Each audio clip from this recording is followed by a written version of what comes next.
Hi, front ലൈൻ്റെ പുതിയൊരു വീഡിയോയിലേക്ക് സ്വാഗതം. കുറേ നാളായി വീഡിയോ അപ്ലോഡ് ചെയ്തിട്ട് പിന്നെ കുറച്ച് എന്തോ അപ്ലോഡിങ്ങിൽ എന്തൊക്കെ പ്രശ്നങ്ങളുണ്ടായിരുന്നു. പിന്നെ നീണ്ടു പോയി, പിന്നെ മടി പിടിച്ചു. കുറേ കാലത്തിന് ശേഷമാണ് ഒരു വീഡിയോ അപ്ലോഡ് ചെയ്യുന്നത്. ഇന്നത്തെ വീഡിയോയിൽ എൻ്റെ കൊമാക്കി TN95 എന്ന വണ്ടി വാങ്ങിയിട്ട് ഏകദേശം 3 വർഷം കഴിഞ്ഞു. ഈ 3 വർഷത്തെ എൻ്റെ അനുഭവം, ഇലക്ട്രിക് വണ്ടി യൂസ് ചെയ്യുമ്പോൾ ഉണ്ടായ എൻ്റെ അനുഭവമാണ്. അതുപോലെ എത്ര രൂപ ലാഭം കിട്ടി, എത്ര രൂപ നഷ്ടം ഉണ്ടായി തുടങ്ങിയ കാര്യങ്ങളാണ് ഈ വീഡിയോയിൽ പറയുന്നത്. മാക്സിമം വീഡിയോ ലെങ്ത് നല്ല ചെറുതാക്കിയിട്ടാണ് പറയുന്നത്, എന്നെക്കൊണ്ട് പറ്റുന്ന പോലെ. വണ്ടി വാങ്ങിയിട്ട് ഏകദേശം 3 വർഷം ആയിപ്പോൾ. 3 വർഷം ആയപ്പോൾ തന്നെ വണ്ടി 65,000 കിലോമീറ്റർ വണ്ടി ഓടിയിട്ടുണ്ട്. ഇപ്പോൾ 65,000 കിലോമീറ്റർ വണ്ടി ഓടിയിട്ട് 64,000 അല്ലെങ്കിൽ 63,000 കഴിഞ്ഞപ്പോൾ തന്നെ വണ്ടിക്ക് റേഞ്ചിൻ്റെ ഇഷ്യൂ ചെറുതായിട്ട് ഫീൽ തുടങ്ങിയിട്ടുണ്ടായിരുന്നു. 64,000 ആയപ്പോൾ ശരിക്കും നല്ല രീതിയിൽ റേഞ്ച് ഇഷ്യൂ ഫീൽ ചെയ്തു. കാരണം വണ്ടി ആദ്യമൊക്കെ 100 കിലോമീറ്ററൊക്കെ കിട്ടിയിട്ടുണ്ടായിരുന്നത് പിന്നെ കുറഞ്ഞ് വരണമായിട്ട് നമുക്ക് തോന്നി. 80. പിന്നെ റൂട്ട് എപ്പോഴും ഓരോ റൂട്ട് അല്ലാത്തതുകൊണ്ട് തന്നെ നമുക്ക് ശരിക്കും മനസ്സിലായിട്ടുണ്ടായിരുന്നില്ല ഇത് കയറ്റങ്ങളുള്ള സ്പീഡിൻ്റെ അങ്ങനെ എന്തെങ്കിലും ഇഷ്യൂ ആണ് വിചാരിച്ചു. ഇപ്പോൾ കറൻ്റ്ലി എനിക്കിപ്പോൾ ഏകദേശം 50 കിലോമീറ്റർ മാത്രമാണ് ആ വണ്ടിക്ക് ഇപ്പോൾ റേഞ്ച് കിട്ടുന്നുള്ളൂ. 65,000 ഓടിയ ശേഷം ഞാൻ നോക്കിയപ്പോൾ അതാണ് എനിക്ക് റേഞ്ചിൻ്റെ പ്രശ്നം പറയുന്നത്. ബാറ്ററിയുടെ പ്രശ്നം പറയുന്നത്. ആ ഒരു ഏകദേശം 50 കിലോമീറ്റർ കിട്ടുന്നുള്ളൂ. ഫുൾ ചാർജ് ചെയ്തിട്ട് തന്നെ നല്ല രീതിയിൽ ആക്സിലേറ്റർ കൊടുത്ത് പോകുമ്പോൾ തന്നെ ബാറ്ററി ഒന്ന് പെട്ടെന്ന് ഡൗൺ ആവാൻ ടെൻഡൻസി കാണിക്കുന്നുണ്ട്. ഒരു മീഡിയം ലെവലിൽ തന്നെയാണ് വണ്ടി ഓടിച്ചുകൊണ്ടിരിക്കുന്നത്. പിന്നെ വണ്ടിയുടെ ബാക്കിയുള്ള സംഭവങ്ങളുടെ കാര്യങ്ങൾ പറയുകയാണെങ്കിൽ ബാക്കി കുറേ പ്രശ്നങ്ങളൊക്കെ വണ്ടിക്കുണ്ട്. പ്രശ്നങ്ങൾ വെച്ച് കഴിഞ്ഞാൽ സ്വിച്ചുകൾ പ്രശ്നം വന്നു. അതുപോലെ ആക്സിലേറ്ററിൻ്റെ പ്രോബ്ലം വന്നിട്ട് വേറെ ഓർഡർ ചെയ്തു. ഷോറൂമുകളില്ല. ചില സ്ഥലത്ത് വിളിച്ചപ്പോൾ അവിടെ സ്റ്റോക്ക് ഇല്ല. പിന്നെ അവർ പറയണത് തന്നെ ഓൺലൈനിൽ വാങ്ങാനാണ് പറയുന്നത്. ഓൺലൈനിൽ വാങ്ങുമ്പോൾ കൊമാക്കിയുടെ സാധനത്തിന് 1,500 രൂപയാണെങ്കിൽ ഓൺലൈനിൽ വാങ്ങുമ്പോൾ അത് 400 രൂപയൊക്കെ ഉള്ളൂ. പക്ഷേ അതിൽ കുറച്ച് പ്രശ്നങ്ങളുണ്ട്. സോക്കറ്റ് മാറ്റി വെക്കണം. സോക്കറ്റ് നല്ല രീതിയിൽ നമുക്ക് സോൾഡർ ചെയ്ത് കട്ട് ചെയ്ത് വെക്കണം. അതിൻ്റെ കണക്ഷൻസൊക്കെ നോക്കണം. അങ്ങനെയൊക്കെ പ്രശ്നമുണ്ട്. നമുക്ക് അറിയണത് കൊണ്ട് ഞാൻ ഒറ്റയ്ക്ക് ചെയ്തു, അല്ലെങ്കിൽ അത് ഭയങ്കര ഒരു പ്രശ്നമാകുമായിരുന്നു. പിന്നെയുള്ളതെന്ന് വെച്ച് കഴിഞ്ഞാൽ പിന്നെ ആദ്യം മോട്ടറിൽ നിന്നൊരു സൗണ്ട് വന്നിട്ടുണ്ടായിരുന്നു. കട പറഞ്ഞിട്ട് അത് 2-3 സ്ഥലത്തുനിന്ന് ചോദിച്ചപ്പോൾ ആർക്കും പിടികിട്ടില്ല. മോട്ടർ അഴിച്ചിട്ട് അതിൽ എന്തെങ്കിലും വേറെ പ്രശ്നങ്ങളുണ്ടോ എന്ന് അറിയില്ല. അങ്ങനത്തെ കുറേ പ്രശ്നങ്ങൾ വണ്ടിക്ക് വന്നു. വേറെ പ്രശ്നങ്ങളൊന്നുമില്ല. ഹെഡ്ലൈറ്റ് നല്ലോണം യൂസ് ചെയ്യുന്ന ആളാണ് ഞാൻ. എന്നിരുന്നാലും ഞാൻ പേടിച്ചിട്ടുണ്ടായിരുന്നു എത്ര കാലം നിൽക്കുന്നതൊക്കെ. പക്ഷേ വലിയ പ്രശ്നങ്ങളൊന്നും ഉണ്ടായില്ല. ഹെഡ്ലൈറ്റിന് നല്ല രീതിയിലാണ് ഹെഡ്ലൈറ്റ് ഓടി. പിന്നെ വേറെ പ്രശ്നങ്ങളൊന്നും വണ്ടിക്കില്ല. കുഴപ്പമില്ലാണ്ട് വണ്ടി ഓടുന്നുണ്ട്. വണ്ടി വലിവും കാര്യങ്ങളൊക്കെ വലിയ പ്രശ്നങ്ങളൊന്നുമില്ല. സ്വിച്ചുകളൊക്കെ വർക്ക് ആവണില്ല എന്ന് മാത്രമേ ഉള്ളൂ മെയിനായിട്ട് പ്രോബ്ലം. അതിനൊന്നും ചെയ്യാനില്ല. സ്വിച്ചുകളൊക്കെ ഒരു വട്ടം മാറിയതാണ് സ്വിച്ചുകൾ. പിന്നെ ഷോക്ക് അബ്സർ സർവീസൊക്കെ ചെയ്ത് അതിന് വല്ല പ്രശ്നങ്ങളൊന്നുമില്ല. ഇപ്പോൾ 65,000 കിലോമീറ്റർ വണ്ടിക്ക് ഓടിയപ്പോൾ എനിക്ക് ഏകദേശം 18,000 രൂപയുടെ കറണ്ടാണ് ആവശ്യമായിട്ട് വന്നത്. 18,000 രൂപയുടെ കറണ്ട് എന്ന് പറയുമ്പോഴാണെങ്കിൽ ഞാൻ KSEB അല്ലെങ്കിൽ ചാർജ് മോഡ് തുടങ്ങിയവയുടെ റേറ്റ് കമ്പയർ ചെയ്തിട്ടാണ് ഞാൻ പറയുന്നത്. അല്ല വീട്ടിലത്തെ മാത്രമല്ല. വീട്ടിൽ നമുക്ക് പറയാൻ പറ്റില്ല. ചിലപ്പോൾ 6 രൂപ വരെയൊക്കെ വരുള്ളൂ. KSEBക്കാണ് 10 രൂപയാണ്. ഈ 10 രൂപ യൂണിറ്റിന് 10 രൂപ വെച്ച് കൂട്ടുമ്പോൾ ഏകദേശം 18,000 രൂപയുടെ കറണ്ട് എനിക്ക് ആവശ്യമായിട്ട് വന്നു. അതാണ് എനിക്കുണ്ടായ എക്സ്പെൻസ്. ബാക്കിയുള്ള എക്സ്പെൻസുകൾ മേജർ ഇഷ്യൂ ഒന്നുമില്ല. ആകെപ്പാടെ ടയർ കാര്യം, അതിപ്പോൾ എല്ലാ വണ്ടിക്കും ടയർ കാര്യങ്ങളും മാറ്റും. അല്ലാണ്ട് മോട്ടറിനോ അല്ലാണ്ട് കൺട്രോളിനോ അങ്ങനെ എന്തെങ്കിലും പ്രശ്നങ്ങളൊന്നും വന്നിട്ടില്ല ഇതുവരെയായിട്ടും.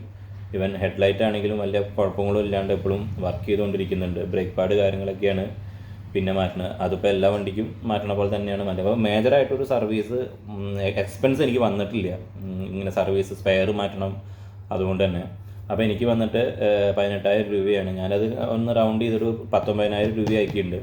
19,000 രൂപയാണ് എനിക്ക് എക്സ്പെൻസ് വന്നിരിക്കുന്നത് ഈ വണ്ടിയുടെ ഫ്യൂവൽ ചാർജ് പറഞ്ഞിട്ട്. അപ്പോൾ ഏകദേശം വണ്ടി എടുത്തപ്പോൾ 1,35,000 വന്നിരിക്കുന്നത്. 1,35,000 പ്ലസ് ഒരു 19,000 1,54,000 രൂപയാണ്. 1,54,000 രൂപയാണ് എനിക്ക് ടോട്ടൽ ഇപ്പോൾ ഈ 65,000 കിലോമീറ്റർ വരെ വണ്ടിയുടെ എക്സ്പെൻസ് വന്നിട്ട് വിത്തൗട്ട് ടയർ കാര്യങ്ങൾ ഇടാം. പക്ഷേ ഇത് ഞാനൊരു പെട്രോൾ വണ്ടി ആവുകയാണെങ്കിൽ ഏകദേശം 65,000 കിലോമീറ്റർ ഓടിക്കാൻ വേണ്ടി ഒരു 50 കിലോമീറ്റർ ഒരു 50 കിലോമീറ്റർ മൈലേജ് വെച്ച് കണക്ക് കൂട്ടുകയാണെങ്കിൽ 65,000 ആയിരിക്കണം 50 വെച്ചുമ്പോൾ 1300 ലിറ്റർ എണ്ണ വേണ്ടി വരും.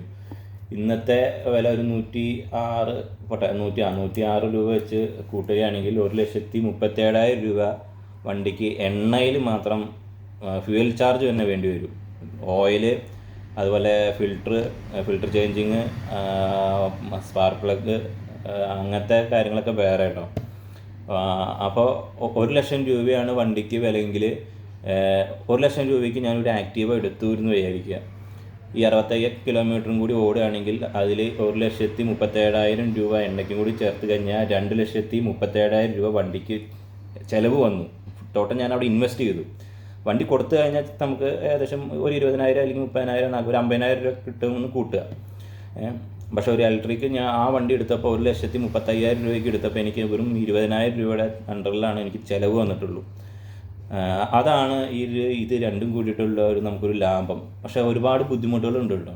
ബുദ്ധിമുട്ടുകളെന്ന് വെച്ചാൽ ചാർജിങ്ങിന് വേണ്ടിയിട്ട് ഒരുപാട് ബുദ്ധിമുട്ടുകൾ എനിക്ക് വേണ്ടി വന്നു. ചാർജിങ്ങിന് ഒരുപാട് സമയം അവിടെ സ്പെൻഡ് ചെയ്യേണ്ടി വന്നു. ചാർജിങ് സമയം തന്നെയാണ് മെയിൻ. അതിപ്പോൾ കാലാവസ്ഥയുടെ പ്രോബ്ലം, ചിലപ്പോൾ മഴയാവാം, വെയിലാവാം, ഇതൊക്കെ നമുക്ക് കൊള്ളേണ്ടി വന്നിട്ടുണ്ട്. മഴയത്ത് കോട്ടിട്ടിട്ട് ഇങ്ങനെ ഇരിക്കാൻ സ്ഥലമില്ലാതെ നിൽക്കേണ്ടി വന്നിട്ടുണ്ട്. വെയിൽ, ചിലത് ഒരു മരച്ചോണ്ടും കൂടി ഉണ്ടാവില്ല, തണലും കൂടി, അങ്ങനെയൊക്കെ നമ്മൾ പോസ്റ്റായി നിന്നിട്ടുണ്ട്. അതാണ് മെയിൻ ഒരു ഇഷ്യൂ. അങ്ങനെയൊക്കെ നമുക്ക് ചിന്തിക്കാം. അല്ലെങ്കിൽ ചാർജിങ്ങിൽ ഇങ്ങനെയൊക്കെ നമുക്ക് പ്രശ്നങ്ങൾ ഉണ്ടാവും. അങ്ങനെയൊക്കെ കരുതുന്നവർക്ക് ഈ വണ്ടി പ്രശ്നങ്ങളില്ല. അല്ലാണ്ട് 100 കിലോമീറ്റർ 70 കിലോമീറ്ററൊക്കെ ഓടുന്നവർക്കാണെങ്കിൽ കുഴപ്പമൊന്നുമില്ല, ലാഭം തന്നെയാണ്. എനിക്ക് വരുന്നത് കുറച്ച് കിലോമീറ്ററുകൾ കുറച്ച് കൂടുതൽ കാരണം ഇടയ്ക്കിടയ്ക്ക് ചാർജിങ് ചെയ്യേണ്ടി വന്നിട്ടുണ്ട്. അതാണ് എൻ്റെ ടൈം പോകാൻ കാരണം അവിടെ.